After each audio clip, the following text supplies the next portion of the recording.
Far East Broadcasting Company Philippines, in partnership with Green Hills Christian Fellowship Ortigas, bring you a message from the Word of God. Together, let us know Christ and make Him known.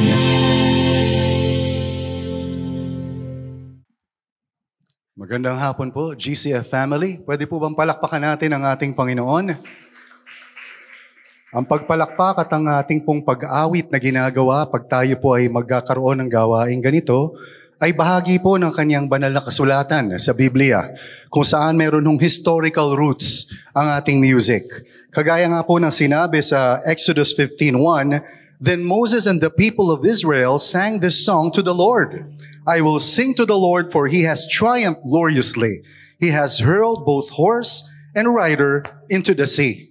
Ito ho yung awit sa karagatan na binabanggit sa verse na ito, kung saan ang pagliligtas ng Panginoon sa mga Israelita laban sa mga army ng Pharaoh ay itinawid at merong katagumpayan o marka ng katagumpayan ay ang pag-awit nila sa Panginoon.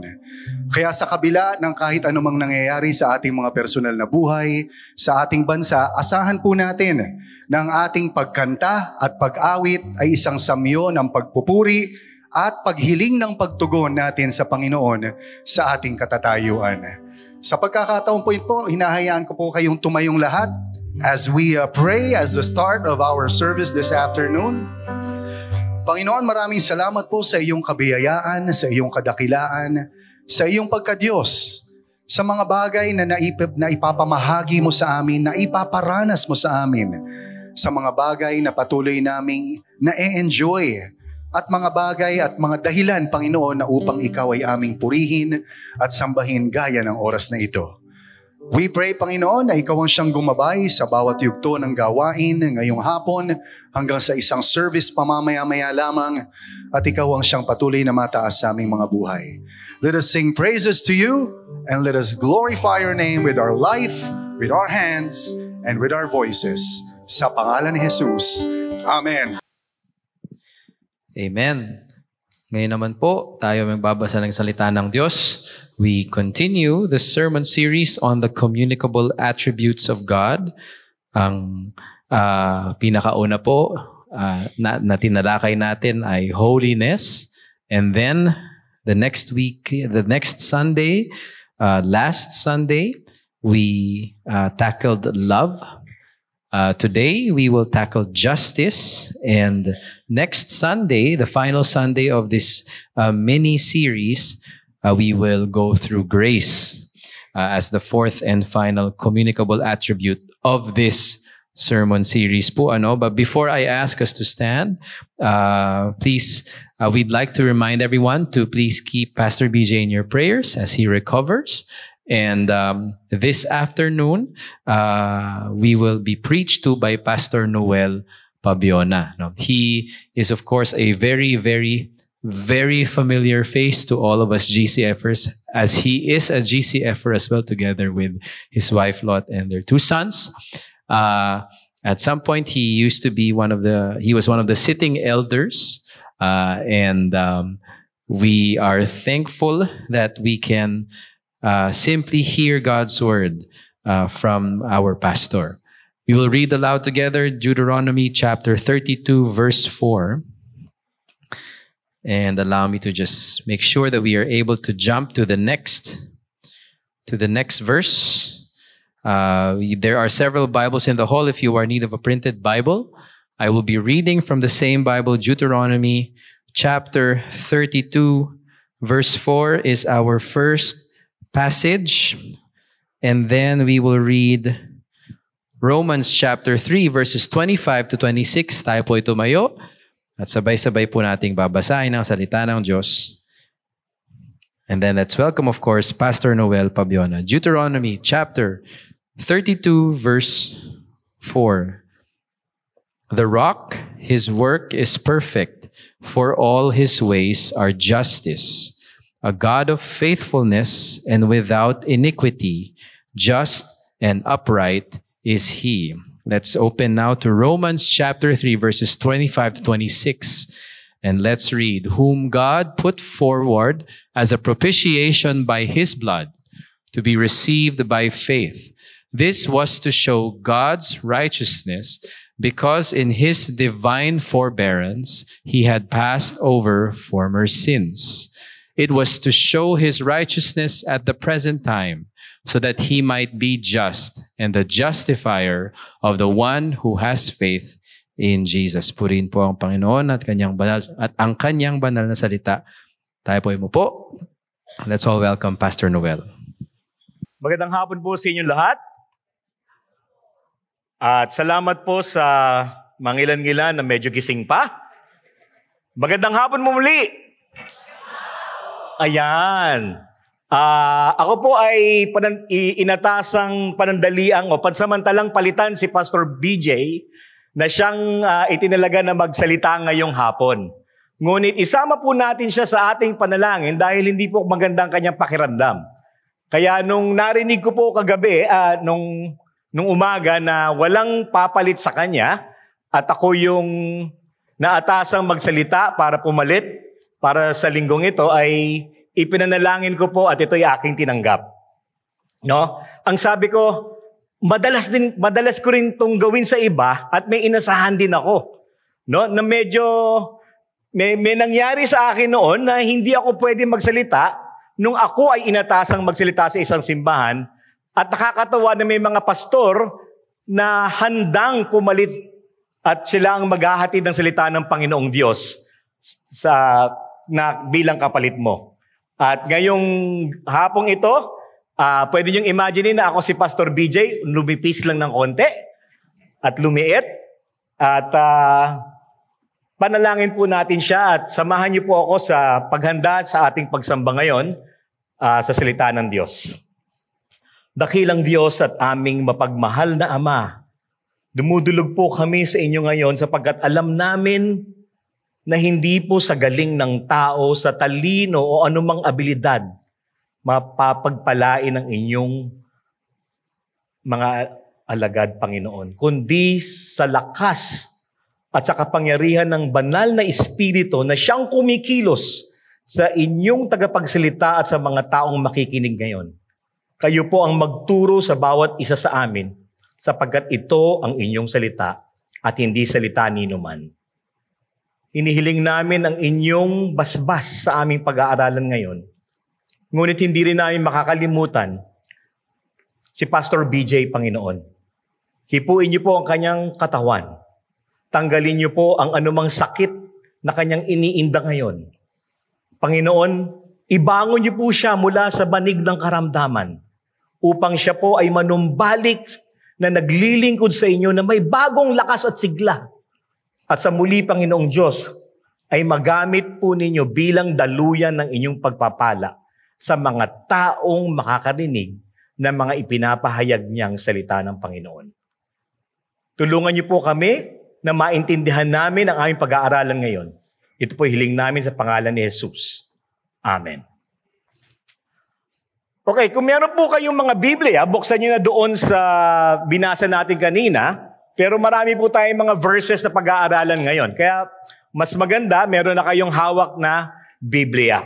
Pero bago ang lahat, tatanungin ko kayo, sino sa inyo yung mahilig manood ng mga teleserye? Ayan, di pa ako tapos ha, huwag ko muna kayong magtaas ng kamay. Teleserye ng mga legal. Yung mga demandahan, mga abogado. Sino? Taas ang kamay. Mga Suits, Law and Order. Uy, madami. Extraordinary, Attorney Woo. Yan. Madami-dami din. No? LA Law. Ako nanonood ako ng Law and Order Special Victims Unit. Paminsan-minsan.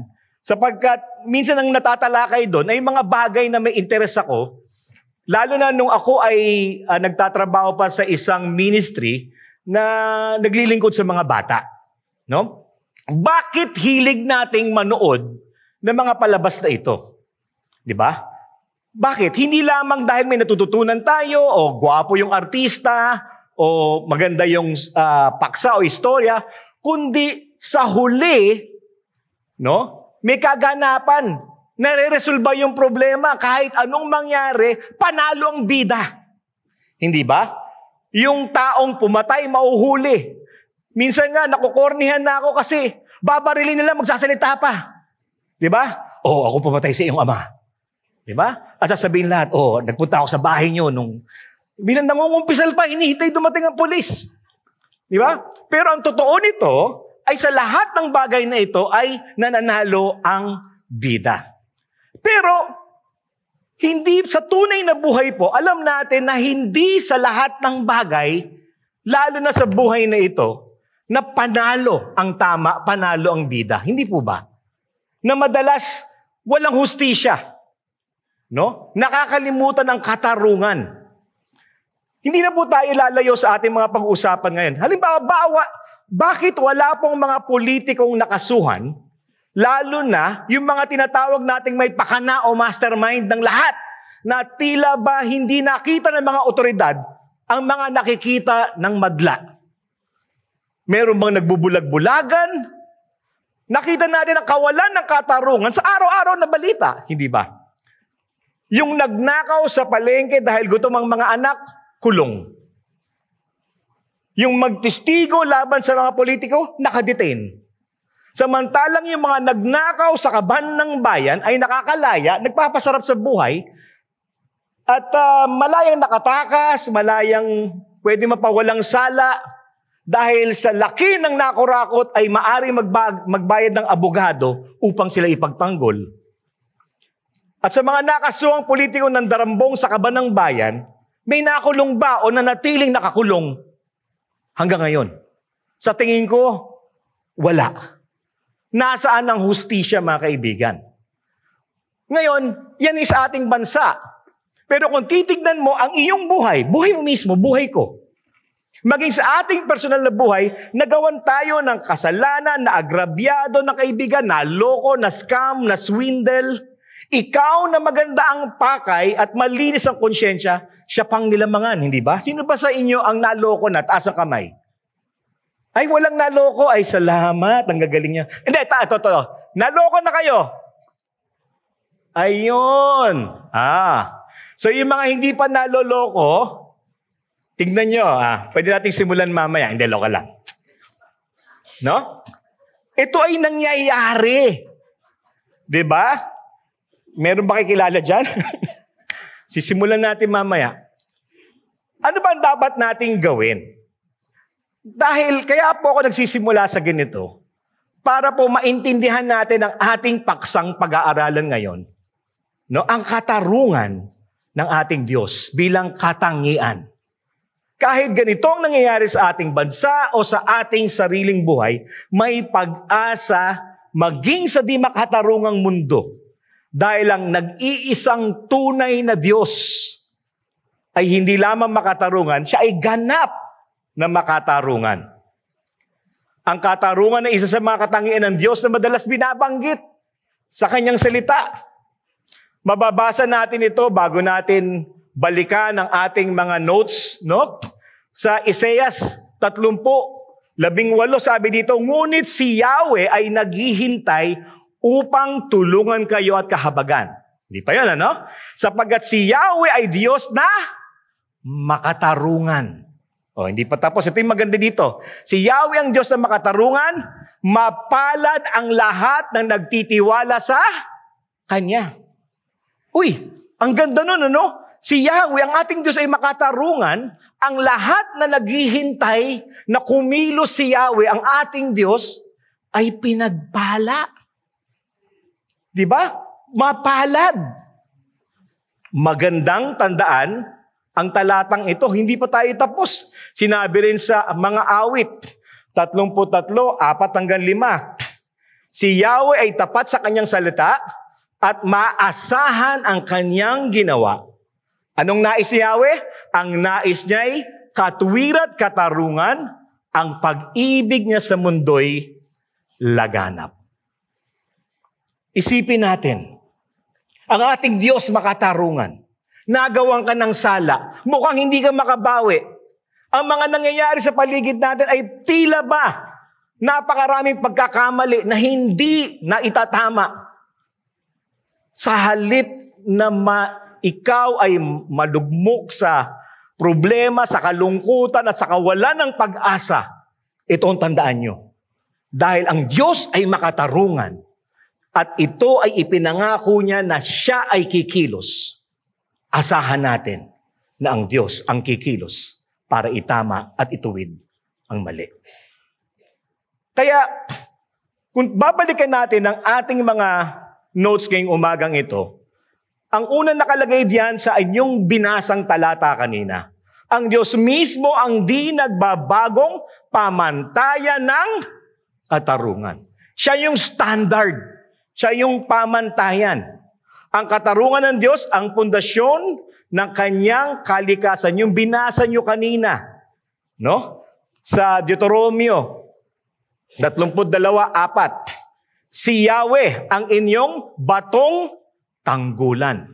Sa English, God is the rock. His work is perfect. Walang pagkakamali sa kanyang mga ginawa. All His ways are justice. No? Walang kapintasan ng kanyang mga ginawa. Lahat ng kanyang ginawa ay pawang makatarungan. Sa Diyos na tapat at makatuwiran. No? Malinaw na ang itinutukoy dito na batong tanggulan or the rock in English is no less than God Himself. At sinabi kung anong uri ng tanggulan ng ating Panginoon. Siya'y makatarungan, siya'y tapat, siya'y walang sala, siya ay matuwid at tapat. Naglalarawan ng kanyang di natitinag na lakas, kanyang di natitinag na presensya, at kanyang matatag na pagiging maasahan, lalo na sa panahon ng ating pangangailangan.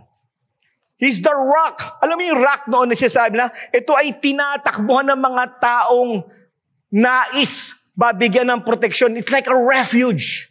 Wala makakaabot sa iyo na pag ikaw ay naroon, ay wala makakagalaw sa iyo. Ayan ang iniisalarawan dito. Kung ang Diyos ang pamantayan ng katarungan, kinamumuhian ng Diyos ang mga nangyayari sa ating lipunan, hindi po ba? Ano po ba yung mga nangyayari? Hindi ba ang pagsuhol ang mainit na isyu ngayon? Kung kayo ay nasasaktang malaman na mga 35%, no? Na lamang ang naiiwan sa mga nakalaang pondo sa sa public works dahil 65% ang naipamahagi na at naipamigay sa mga opisyal ng gobyerno at politiko. Sa tingin nyo ba, kayo lang ang nasasaktan? Hindi ba nasasaktan ng Diyos? Hindi ba yan ay pinapanalangin nyo, pinapanalangin ko, na ituwid ng ating Panginoon? Ito ay kataywalian na hindi ayon sa pamantayan ng Diyos. Paano ngayon kikilos ng Diyos? Tignan natin ang kanyang pamantayan. Sa Exodus 23:8, sabi dito, huwag kayong tatanggap ng suhol.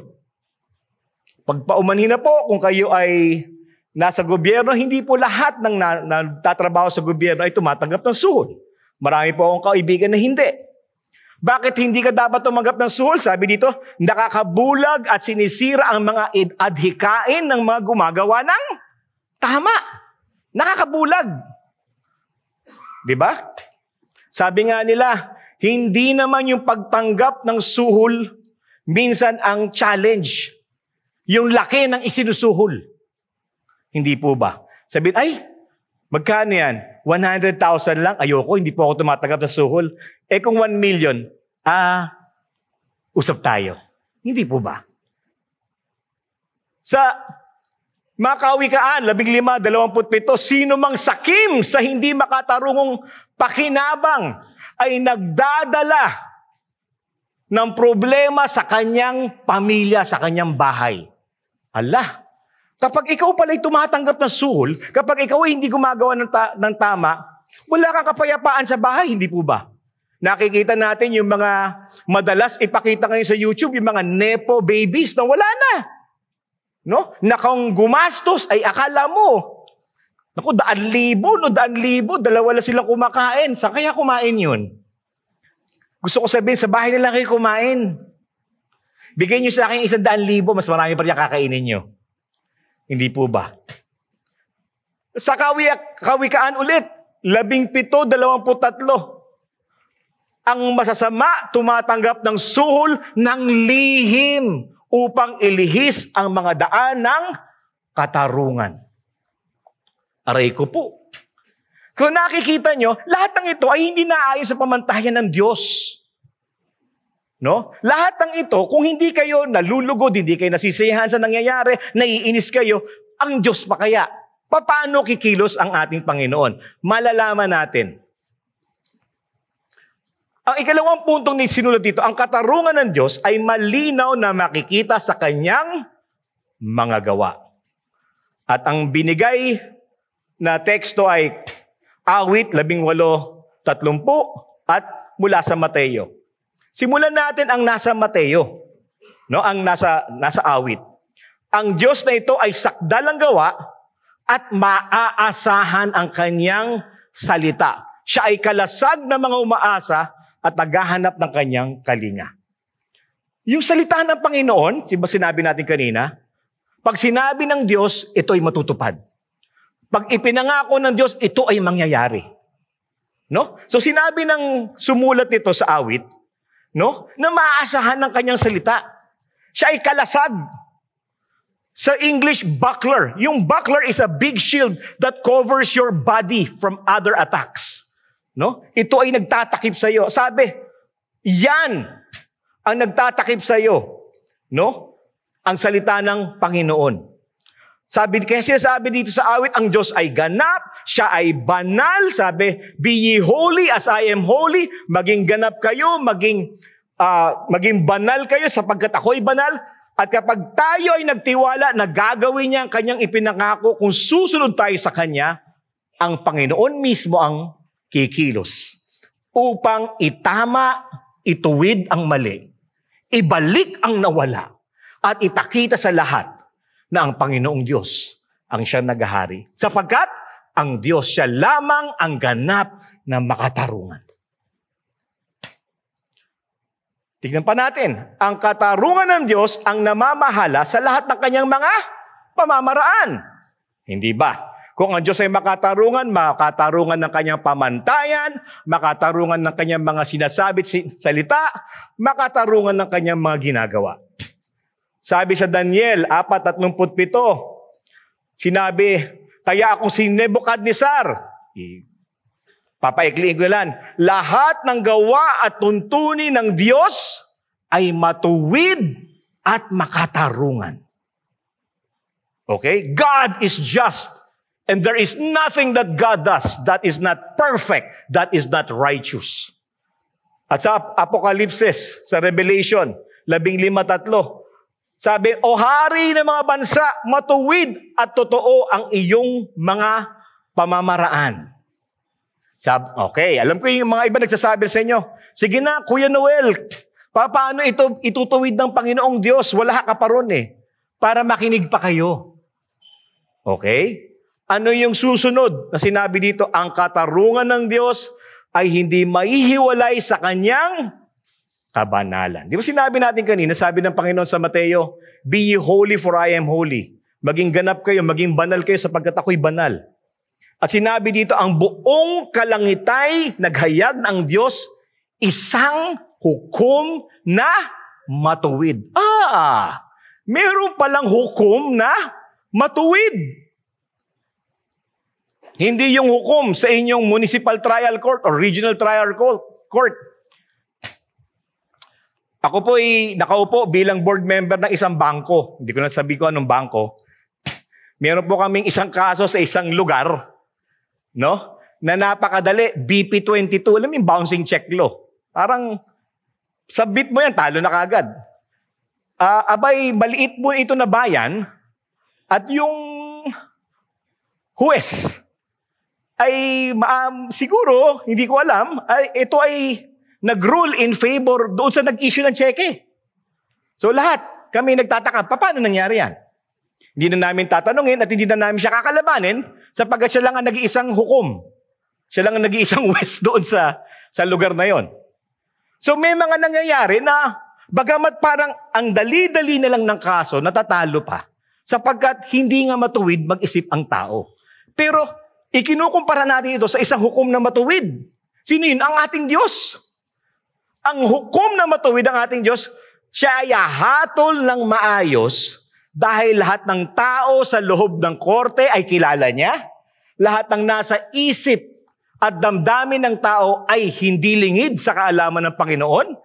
At sa lahat ng mga taong nandoon, alam niya ang ebidensya, alam niya ang nangyari, pero higit sa lahat, alam ng Panginoong Diyos na mahal niya ang kanyang mga anak.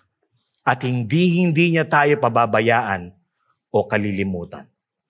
Kaya magtitiwala ka ba sa kanya na gagawin ng makatarungan ng kanyang paghatol? Abay, oo, walang kaduda-duda. Diba?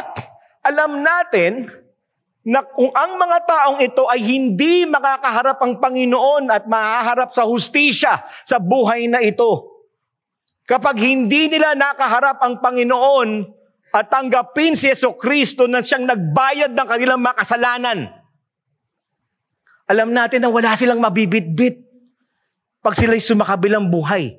Kaya nga sabi sa Talmud, a man is born with fists clenched, with hands clenched, preparing to get whatever this life gives, but dies with hands wide open, knowing that you could bring nothing back into the next life. Bilyon ng iyong nanakaw, mansyon ng iyong tinitirahan, kung ano man ang iyong nalikom sa masamang pamamaraan, lahat yan ay mawawala. Lahat yan ay lilipas. Pero ang taong nagtitiwala sa Diyos, mapayapa ang pamumuhay sapagkat ang ating Diyos ay hindi pabayang Diyos. Ang katarungan ng Diyos, sabi dito sa isa pang punto, ay natupad ng ganap sa krus. Ihingi ng katarungan ng Diyos ang kasalanan ay mapaparusahan. Alam nating lahat na ang tumanggap at nagbayad ng lahat ng kasalanan, nino man, kasalanan ko, kasalanan ng mga politiko o kapitbahay ko, ng buong mundo, ito ay ipinataw sa walang salang anak ng Diyos. Nung siya ay nakabayubay sa krus ng Kalbaryo, lahat ng kaparusahan na dapat para sa iyo at para sa akin ay tinanggap ng Diyos sapagkat gano'n na yan lamang ang pag-ibig ng Diyos sa atin na bugtong niyang anak kusang ibinigay upang ang sino mang sumampalataya sa Kanya ay magtatamo ng kaligtasan at buhay na walang hanggan. Makikita sa krus ang katarungan at pag-ibig ng Diyos. Sabi sa Roma 3:23, sapagkat lahat ay nangagkasala nga at hindi makakapasok sa kaluwalhatian ng Diyos. Wala sa pabaitan niyan, mga kaibigan. Wala sa bilangan ng kasalanan. Kung ikaw ay nagkasala, makasalanan ka. Impyerno ka. Dahil ang ating Diyos ay banal. Hindi pwede magpapasok sa langit ang hindi banal. Pero ano ipinataw sa atin nung tayo nagtiwala sa Panginoon? Ang kanyang kabanalan ay naging atin. Ang nanahan sa buhay natin ay walang iba kundi ang banal na Espiritu. Indwelling within us if we believe in the Lord Jesus Christ.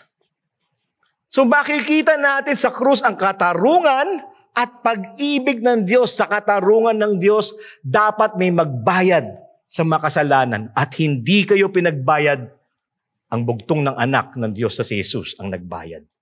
Sabi sa Roma 5:8, ngunit pinatunayan ng Diyos ang kanyang pag-ibig sa atin nang namatay si Kristo para sa atin noong tayo'y makasalanan pa.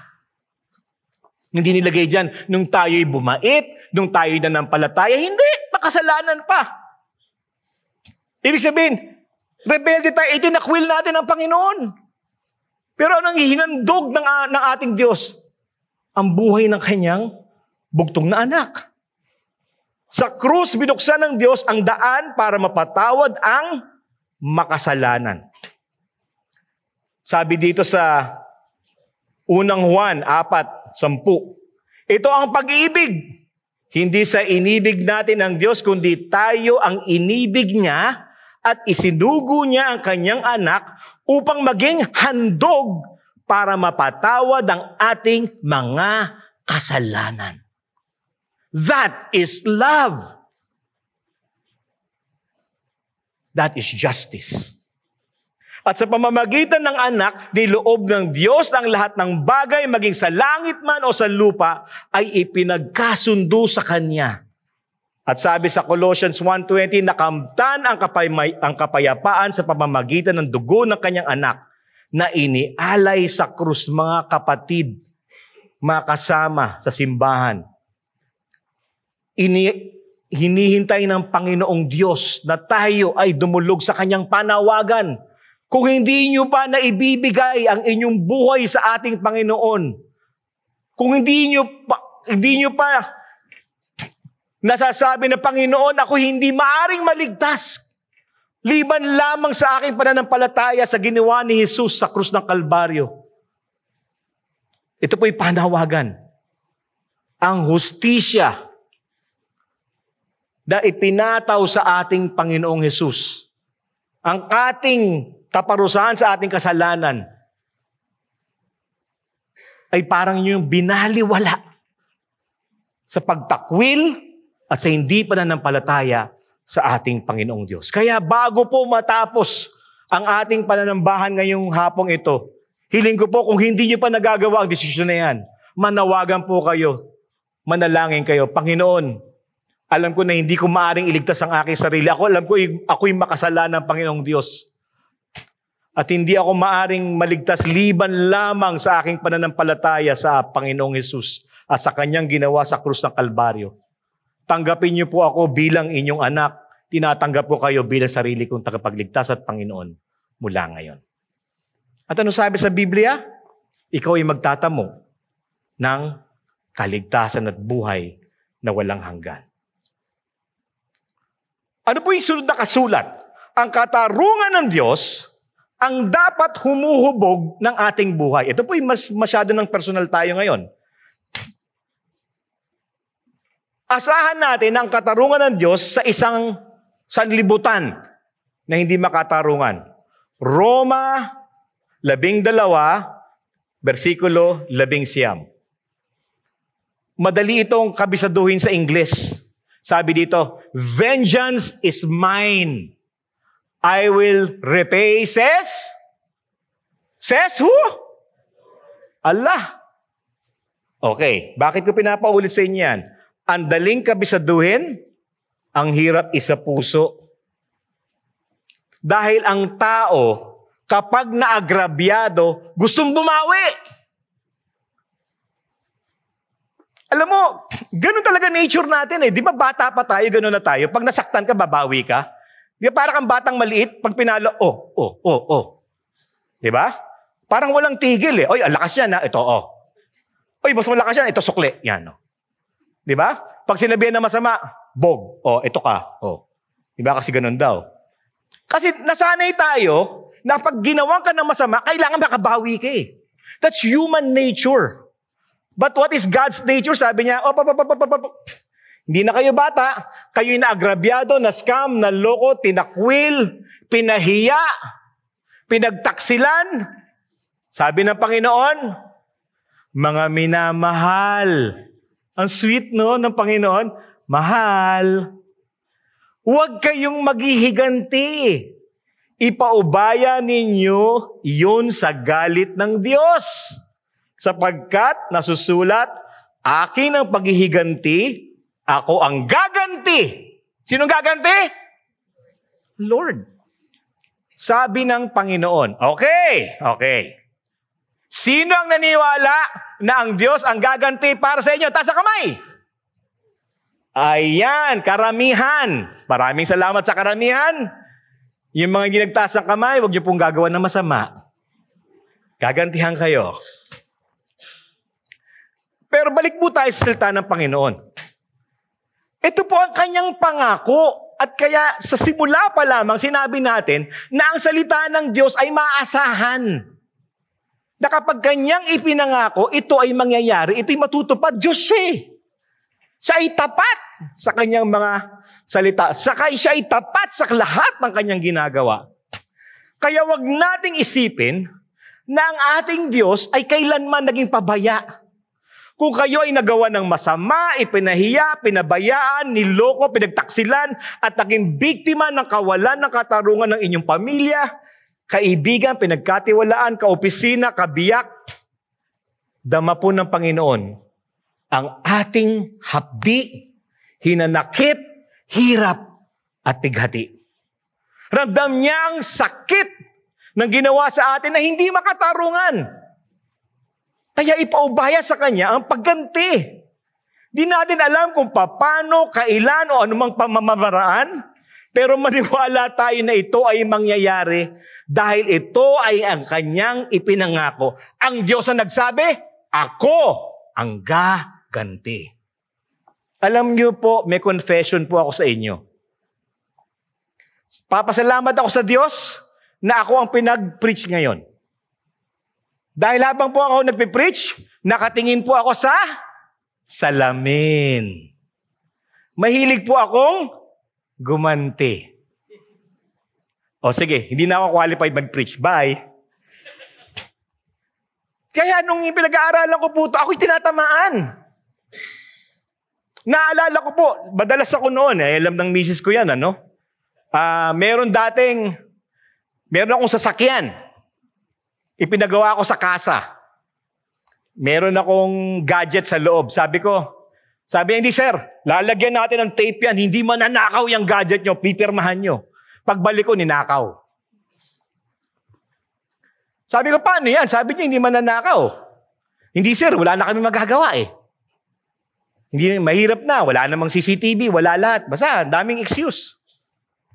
Sa makatuwid, wala akong pwedeng balikan. Tapos, nag-comment. Nasaktan ako sa comment. Ang daming reklamo niyan eh. Isang sasakyan lang naman. Pride. Sabi ko, sige, may ganti rin yan. Abay, ako po ay pinuno ng isang function ng isang multinational corporation. So I headed one division. Sa akin po lahat dumadaan ang bidding. Ito pong nagsabi sa akin ng masakit, nag-participate sa bidding. Negotiated bid. Nag-participate po sa bidding. Sabi sa, ay Noel, kilala mo ko? Sabi ko, oo. Sabi ko, talaga to. Siyempre, kilala kita. Nakita ko. Pantay, walang biro. Yung bid, parehong patas. Negotiated bid. Sabi ko, sige, diyan ka lang. Ikaw, babawasan mo to hindi. Babawasan ko ganito. Sige. Ikaw, natatandaan mo yung ginawa mo sa akin? Maliit lang ako, di ba? Nag-iisa lang yung sakyan ko, di ba? Mawawala sa'yo 18. Ganti. Sabi ng Diyos, siya ang gaganti, hindi si Noel. Kaya nung pinipreach ko po, nag-aaral po ako nito, duguan po ako. Kaya huwag niyo pong iisipin na yung pastor pag nag-preach, ang bait niyan. Hindi po totoo yun. Hindi totoo yun. Ako mismo duguan. Kaya kung kayo tinatamaan, bato-bato sa langit, tamaan, masakit. Hindi ba? Ang Diyos ang nagsabi, siya gaganti. Di ba? Flood control. Kayo nga, galit. Ang Diyos pa kaya? Kasi nakakasulasok na yung pangungurakot at pandarambog sa ating pamahalaan at tila ba walang hustisya ang mga taong dapat managot at patuloy na nabubuhay ng marangya at malaya. Parang nakaka-frustrate, no? Ewan ko sa inyo, ako napufrustrate ako eh. Diyos lang ang may alam. At ito ay mangyayari sa takdang panahon sa kanyang pamamaraan dahil sabi niya, I will repay. Ito ay garantisado, ako ang gaganti. Kaya ang buhay dapat natin ay imbis na mapalupot sa puot, hinagpis at pait, ay dapat sumasalamin ng katarungan ng Diyos. Ayan po ang isa sa puntong nilagay dyan. Sa Mika 6:8. Sa English, to do justice, to love kindness, and to walk humbly with your God. Ito dapat yung nakikita sa buhay natin. Hindi tayo yung taong mapaghiganti. Hindi tayo batang maliliit. Sabi dito, to do justice, maging makatarungan ka sa lahat ng bagay. Dapat tayong tumulong sa mga inaapi, mga taong nangangailangan ng hustisya upang maparusahan ang mga may sala at ang mga nangaapi. Yan ang hustisya.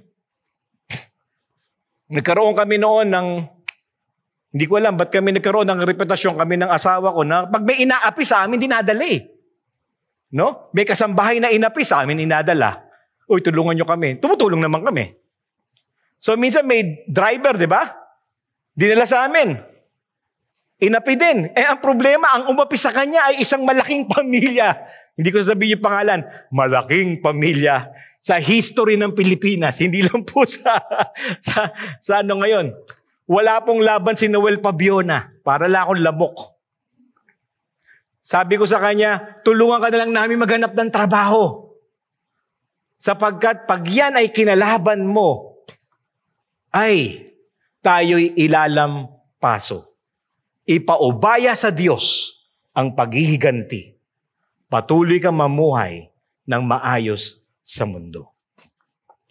Ano sinabi doon? To love kindness, patuloy mong mahalin ang iyong kapwa. Ay, naku, ang hirap nito. Diba? Mahalin ang iyong kapwa. Bakit? Sino ba yung kapwa mo ayon sa Biblia? Diba? Hindi yung kapwa mo na mabait, na naghahatid ng ulam sa inyo. Hindi yun. Diba? Ang kapwa mo, diba sabi, doon sa Good Samaritan, yung Samaritan, kalaban ng mga Hudyo, yung kanyang kapwa. Tinulungan nung Samaritano yung kapwa niya. Na Hudyo, na sa totoo lang, kinamumuhian siya. Kaya nga sabi sa Bible, love your enemies. Diba? Huwag naman na pagsabi ko, love your enemies, tumingin kayo sa inyong asawa. Huwag. Iba yon, iba yon. Love your enemies, yung mga taong galit sa inyo o nagalit kayo. Paano niyo papakita yung pagmamahal sa kanila? Do good to them that hate you and despitefully use you. Niloko ka ng taong yon, inisyo ka tumalbog na tseke, nangangailangan siya, tulungan mo, aray ko. Aray. Di ba, hindi yung bago mo tulungan, Brad, bago kita tulungan, may utang ka eh. So, bayaran 50%? Hindi eh. Wala.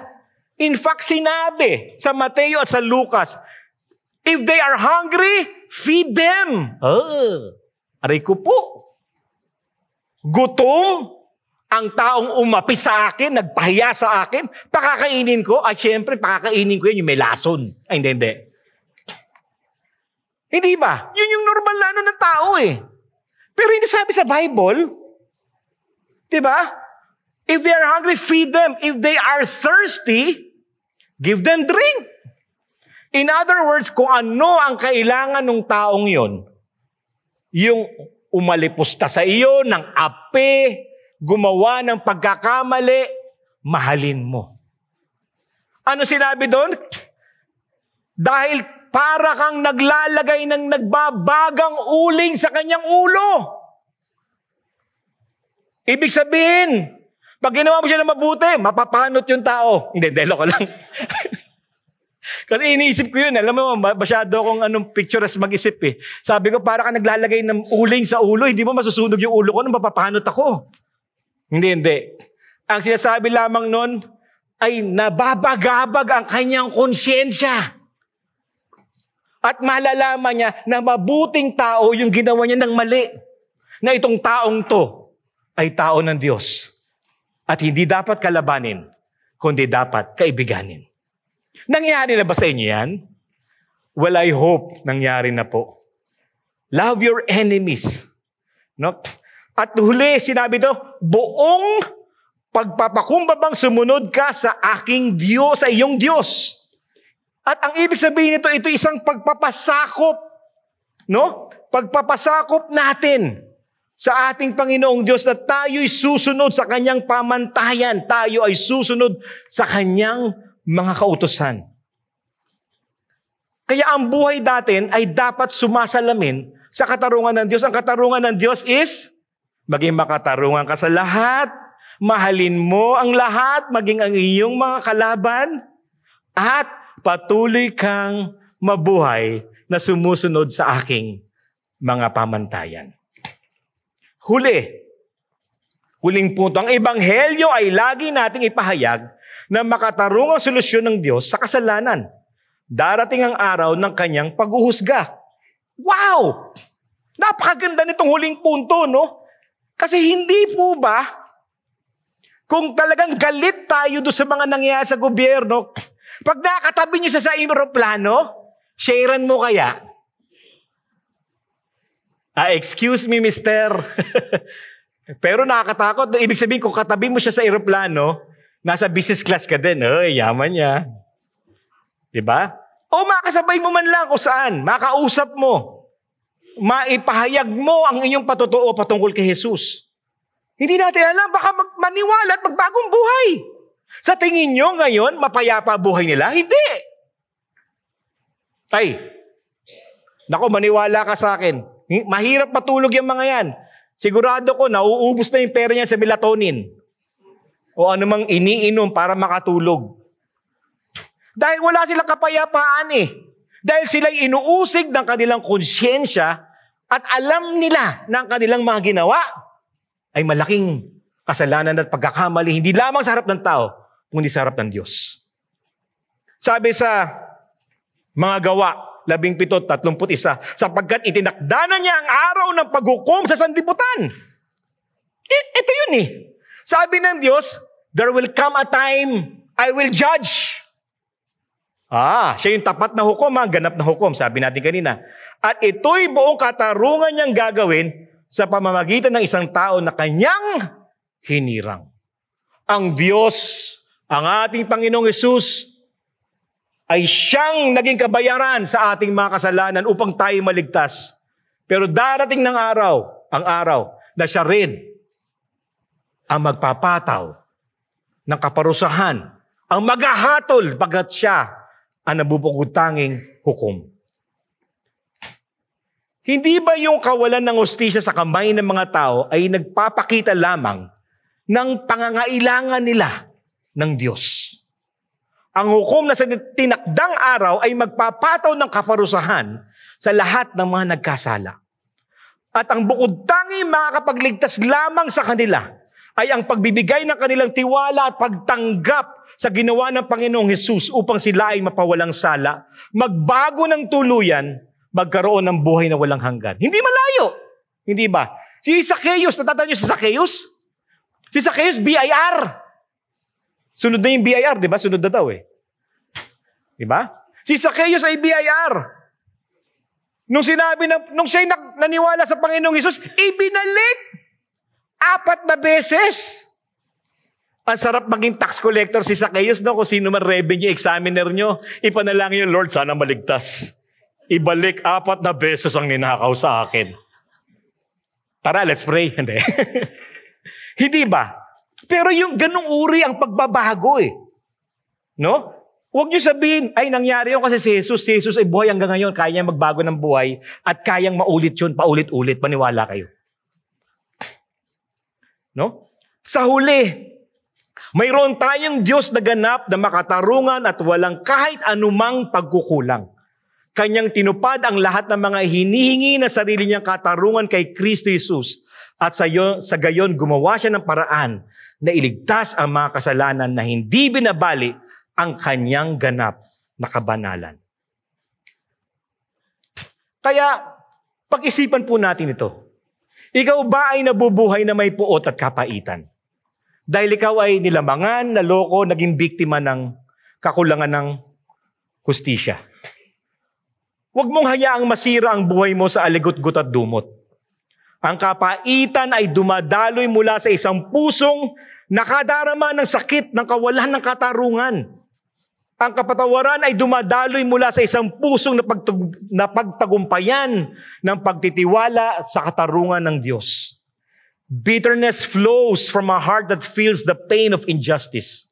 Forgiveness flows from a heart overcome by trust in God's justice. That's according to John Piper. Pakaganda. Hindi ko na siya isinalin sa Tagalog dahil ang ganda niya pakinggan sa English. Magtiwala tayo na mananaig ang katarungan ng Diyos. At ang isang dahilan ng kapaitan ay ang pakiramdam na ikaw ay inagrabyado, ginawa ng mali ng isang tao, maaaring ikaw nga ay binigo, niloko, ninakawan o pinagtaksilan. At ang iyong kapaitan ay mula sa iyong paniniwala na hindi ka dapat nasaktan at sila ay dapat parusahan. Tandaan mo, hindi nalulugod ang Diyos na tayo ay mabuhay sa puot at kapaitan. At ang ating galit ay nagmumula sa kakulangan, sa paniniwala, sa katiyakan na ang katarungan ng Diyos ay palaging mananaig. At kung ikaw man ay nakukulangan sapagkat hindi mo pa nakakamit ang hustisya at katarungan, maniwala ka sa sinabi at ipinangako ng Panginoong Diyos sa Roma 12:11, uulitin ko, akin ang paghihiganti, ako ang gaganti, sabi ng Panginoon. Nakakalungkot minsan isipin dahil ipinagkatiwala natin kay Jesus. Di ba tayo? Ipinagkatiwala natin kay Jesus ang pinakamahalagang desisyon natin sa ating buhay. Yan ay kaligtasan. Hindi ba? Pero bakit hindi natin mapagkatiwala kay Jesus ang katarungan? Siya na inangako, siya'y gaganti. Para hindi ka mabuhay sa puot, hindi ka mabuhay sa pait. Darating ang hustisya at ang dakilang hukom, siya ang magpapasya. Bitawan nyo kung meron pa kayong pinangahawakang puot, galit, at anuman ang inyong inilalaman sa loobin na hindi maganda at nakakalugod sa harap ng Panginoon. Hindi tayo dapat nabubuhay ng ganito, mga kapatid. Sabi nga, pag ikaw ay nagpatuloy na mabuhay sa puot at sa pait, bitterness is like you drinking poison and you are waiting for the other person to die. Pinapatay mo sarili mo. Di ba mas madali na sabihin, Panginoon, nalamangan ako. Pero naniniwala ako na ang hustisya ay magmumula sa iyo. Sapagkat kayo ay ang ganap na makatarungang Diyos, kayo ang gaganti, hindi ako. Ipaubayan natin ang lahat sa ating Diyos na matuwid, ang banal na hukom na siyang bukod tanging ganap na makatarungan. Can I hear an amen to that? Ayan. Tayo pong lahat ay tumayo upang tayo ay manalangin.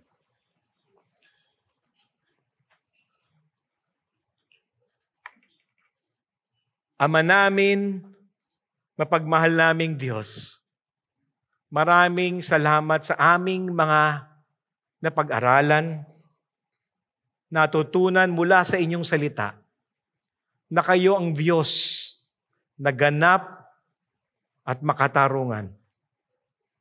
Ang maganda dito, Panginoon, kayo ang Diyos na tapat, na ang inyong mga salita, ang mga katagang namutawi sa inyong bibig, na ngayon nakasulat sa banal na kasulatan, Panginoon. Hindi ito paaring mabali sapagkat ito inyong pinangako. Kaya, Panginoon, bago kami lumabas sa simbahang ito, ipadama niyo sa amin ang kasiguruhan na kami man ay naging biktima ng panloloko, pang-aapi. Kami man ay nalamangan. Ang aming kabutihan ay hindi nasuklian. O Diyos, kung anumang sakit ang aming naramdaman, alam namin damanin niyo ito, Panginoon. Isinusuko namin ang lahat ng ito sa iyo ngayon, O Diyos. Naniniwala kami sa aming natutunan na mahal niyo kami. Kayo ang Diyos na makatarungan. Kayo ang nangako na kayo ang gaganti para sa mga naapi at nalamangan. Alam namin, Panginoong Diyos, na ang kakulangan ng hustisya sa aming lipunan ay laganap. Pero alam namin na kayo ang Diyos na hindi natutulog. Hindi lingid sa inyong kaalaman ang mga napag-uusapan sa mga namumuno sa aming pamahalaan. Alam namin, Panginoong Diyos, na kayo ay kikilo sa takdang panahon sa pamamaraan na kayo lamang nakakaalam. At sa gayon makikita namin, tunay nga na sinabi ng Diyos, siya ang gaganti. May hustisya siya ang ganap na makatarungan. Kaya sa aming pagwakas ng aming pananambahan ngayon, Panginoong Diyos, bago kami lumabas, baguhin niyo po ang aming puso't isipan. Iukit niyo po sa aming mga puso ang aming mga natutunan ngayon. Mahal niyo kami, kayo ang gaganti, sapagkat kayo ang Diyos na makatarungan. Tanggalin niyo po anumang nakakasagabal sa aming relasyon sa aming kapwa, sa aming pamilya, at sa mga nakalamang sa amin. At sa aming pagsunod sa inyong salita, sa aming pamumuhay na naaayon sa mga pamantayan ng aming Panginoong Hesus, sa aming paghihiwalay ngayong hapong ito, ang hiling ko po ay pagpalain niyo nawa at ingatan kayong lahat ni Yahweh. Kahabagan ka nawa at subaybayan ni Yahweh sa lahat ng iyong gagawin at pupuntahan. Sana'y maramdaman mo ang lingap ng ating Panginoon at bigyan ka ng kapayapaan na walang sino mga makapagbibigay kundi ang ating Diyos. At sa ating pagwawakas, naway sa iyong buhay, makita ng iba ang wangis ng ating Panginoong Hesus. Sa pangalan ng Hesus, ito bihilig namin. Amen. Maraming salamat po. You've just heard a message from the Word with Green Hills Christian Fellowship Ortigas in partnership with Far East Broadcasting Company Philippines. We hope you can join us next week. God bless you.